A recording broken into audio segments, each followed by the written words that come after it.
Aujourd'hui, c'est la fin du Forum national de clôture du projet GISRA.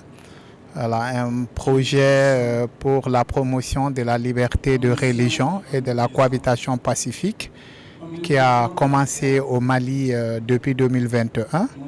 Et nous sommes aujourd'hui en 2025.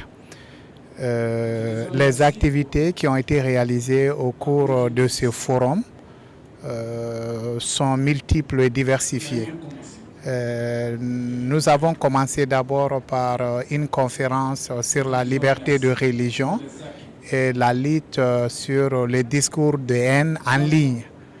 Voilà, plusieurs experts proposés par les communautés religieuses du Mali, à savoir la communauté musulmane, la communauté protestante et la communauté catholique, ont proposé des experts qui ont animé du point de vue religieux sur les stratégies et les mesures prises par les religions pour promouvoir la liberté des religions d'une part et d'autre part pour combattre les discours de haine de façon générale et particulièrement en ligne.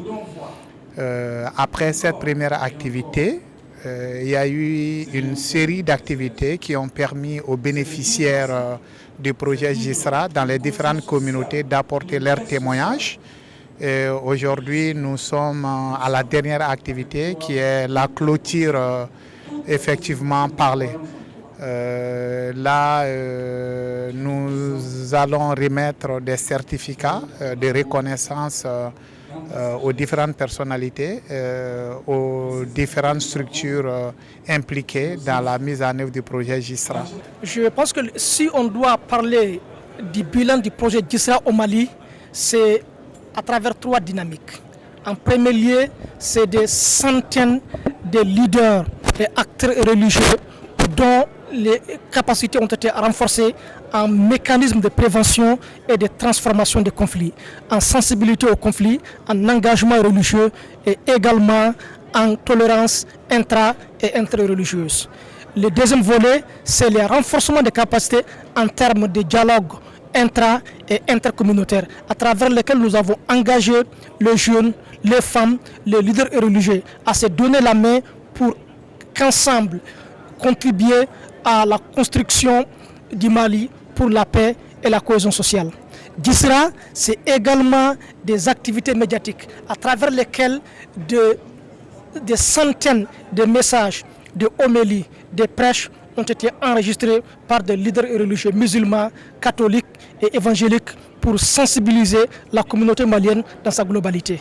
GISRA, c'est aussi des structures de gouvernance à travers lesquelles des femmes, des hommes et des jeunes ont donné la main pour travailler sur des questions de plaidoyer, pour travailler sur des questions de suivi et évaluation, pour travailler sur des questions de tolérance intra- et interreligieuse pour le bien-être de nos communautés au Mali.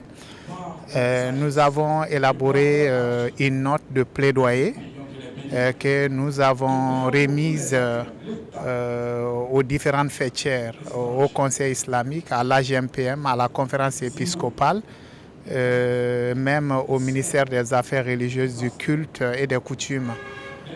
En plus de cela, l'ensemble des documents conçus dans les domaines intra, inter et extra ont été remis aux représentants des cadres intra-religieux, au cadre de concertation interreligieuse pour qu'ils puissent prendre le relais et défendre ce que nous appelons aujourd'hui l'approche GISRA. En termes de perspective, nous appuyons sur les cadres intra- et interreligieux qui ont été mis en place à Bamako, à Gao, à Tombouctou, à Ségou et à Mopti.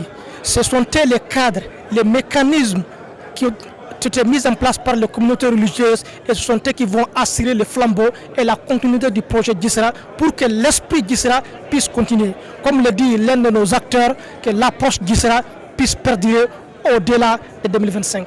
Une approche promotrice de la paix, de la cohabitation pacifique, de la liberté de religion et de l'inclusion des jeunes et des femmes dans leurs communautés respectives au bénéfice du développement global du Mali.